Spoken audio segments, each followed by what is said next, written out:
Salut les amis, j'espère que vous allez bien. Vous m'avez manqué les amis, vous m'avez vraiment manqué. J'ai manqué pas mal de matchs, ok? Surtout ceux du Paris Saint-Germain. Je manque un match du Barça et même du Real. Mais je ne pouvais pas parce que le week-end j'ai cours et c'était une période d'examen pour moi, donc c'était quand même assez chaud. Pendant que le Real jouait, j'étais en classe. Pendant que le Barça jouait, j'étais en classe et le match du Real, je l'ai manqué de... Oui, le match du Real. Le match du Paris Saint-Germain, je l'ai manqué de peu, celui du Real. J'ai commencé à le voir, mais ma journée était tellement longue avec les examens que je me suis vraiment endormi sur le match. Je n'avais même pas eu le temps de le revoir ni quoi que ce soit. Donc, désolé encore pour tous ces matchs que je n'ai pas débriefés ces derniers temps. Soyez sûrs et certains que je fais le nécessaire pour pouvoir débriefer un maximum de matchs concernant ces trois clubs-là, mais c'est souvent le temps qui fait défaut. Donc, nous allons parler de ce match, le Mans contre le PSG. Vraiment, c'était un match assez intéressant pour le monde, je précise, mais pas du côté du Paris Saint-Germain, même si en deuxième période, on a quand même vu une équipe assez vaillante. J'ai quand même été déçu, ok, de voir la performance du Paris Saint-Germain. Certes, l'adversaire a quand même été de taille. C'est ridicule de dire une telle chose parce que c'est une équipe de la troisième division, ok, mais cette équipe a vraiment gardé son jeu. Elle ne sait pas dévoiler facilement, elle ne sait pas...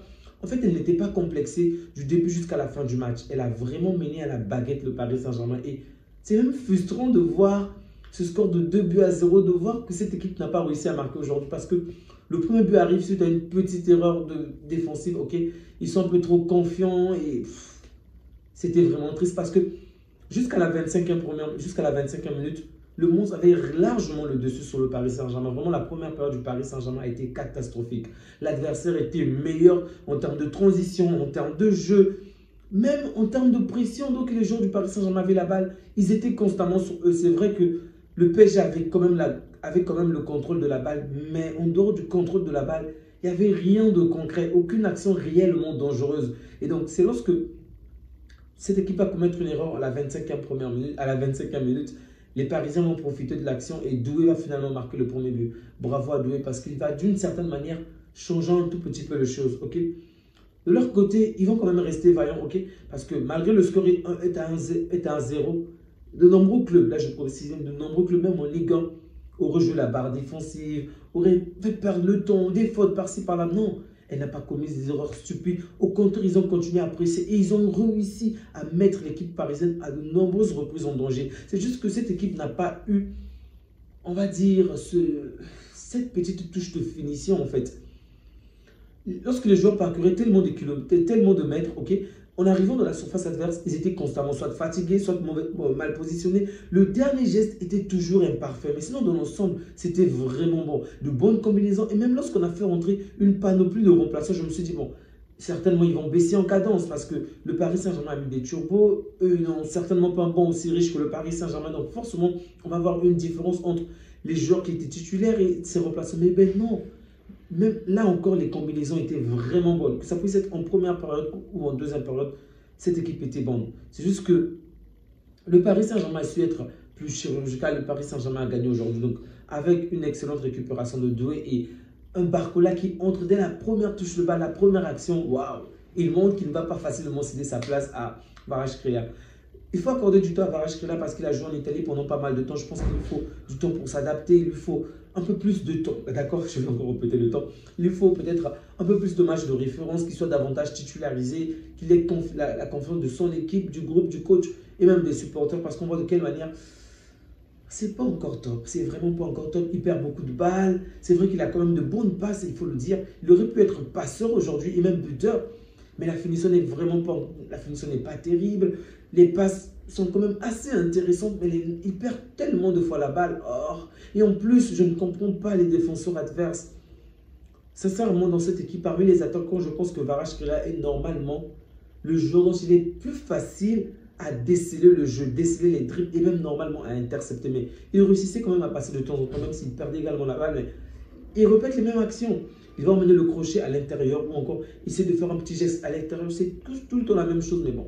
Et en plus, on peut se dire, oui, il fait la même chose, mais il est rapide. Peut-être que cette rapidité joue sur le joueur adverse, mais non, il est également lent. Donc, je ne comprends pas pourquoi on n'arrive pas à l'arrêter plus que cela, ok? Il y a des interceptions, mais je pense qu'il devrait en avoir beaucoup plus, ok? En tout cas, en Ligue 1, ça va certainement arriver si les adversaires se mettent à davantage d'étudier sans qu'il ne renouvelle son jeu. Donc, j'espère pour lui qu'il va déjà renouveler le jeu parce que je devenais un peu lassé de le voir faire constamment le même geste, toujours dans le même territoire. Donc, c'est après qu'il est allé jouer du côté droit et c'était encore mieux là-bas. Je dois l'avouer, c'était mieux. Il a peut-être exécuté moins de dribbles, mais les passes étaient peut-être plus tranchantes, plus dangereuses. Sincèrement, il aurait pu être passeur, au moins, il aurait pu réaliser au moins une ou deux passes décisives aujourd'hui. La finition également a été, on va dire, moins bonne. Le joueur qui ne m'a vraiment pas séduit, alors que c'est un joueur que je défends plutôt bien, un joueur que j'apprécie, qui fait quand même de bonnes choses, c'est aujourd'hui, je dois le dire, c'est Ramos. Ramos n'a pas été intéressant aujourd'hui. Sincèrement, si on pouvait jouer même sans Ramos, on n'aurait vu aucune différence aujourd'hui. Il n'a pas été intéressant. Il m'a déçu aujourd'hui, mais bon, c'est un match. C'est normal que de temps en temps, que l'on ne puisse pas être à la hauteur. Donc, on a vu cette équipe du Paris Saint-Germain, il y a eu pas mal de jeunes. Donc, on va dire que c'était pratiquement l'équipe B. Mais même l'équipe B, face à une équipe de la 3e division, je m'attendais quand même à un meilleur match. Vraiment, le match n'était pas plaisant, c'était pas intéressant. Si vous supportez l'équipe adverse, ok, vous jouez contre cette équipe qui joue contre le Paris, qui ose faire cela en 8e de finale, c'est quand même à féliciter. Mais du côté du Paris Saint-Germain, je me suis ennuyé. Vraiment, je me suis ennuyé parce que j'espérais voir de meilleurs dribbles, de jeux, surtout pour les jeunes joueurs. Ok, faites-moi, vendez-nous du rêve sur le terrain, vendez-nous des actions dangereuses. Déçu, déçu. Mais l'attaque parisienne m'inquiète un peu parce que je vois ils ont quand même des joueurs assez intéressants. J'ai vu Barcola sur le banc, Dembélé sur le banc et pourtant l'attaque était déjà dangereuse avec Doué et autres. Bon, il faut tenir compte de l'adversaire également, mais je me dis, waouh, ça doit être fort. Et si jamais les combinaisons s'améliorent entre eux, c'est pas facile. Pour moi, c'est pas facile.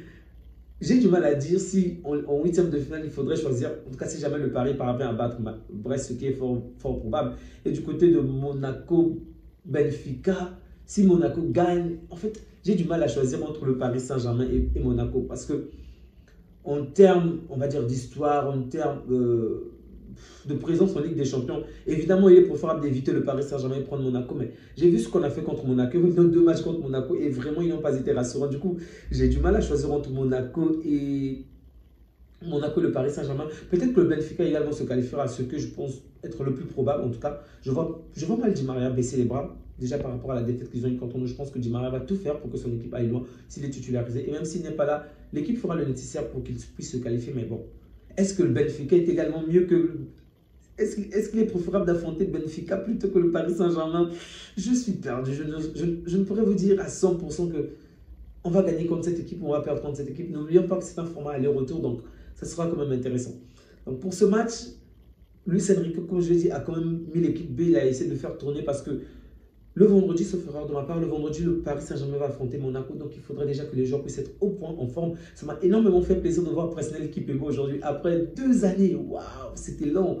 Il est venu et la première action, il commet déjà la faute. Presnel, qu'est-ce que tu fous? On a fait passer la balle entre les jambes et il était sur la trajectoire du joueur adverse. Du coup, il a obtenu le carton jaune puisqu'il a intercepté le joueur adverse. Mais ça m'a énormément fait plaisir. Et même la manière dont on l'a acclamé, c'était très très beau. Hakimi qui l'a rendu le brassard, qu'il a même attaché pour lui. J'ai vraiment aimé ces moments-là. Donc, j'espère revoir un peu plus longtemps Presnel Kimpembe. C'est un joueur que j'aime assez bien, ok?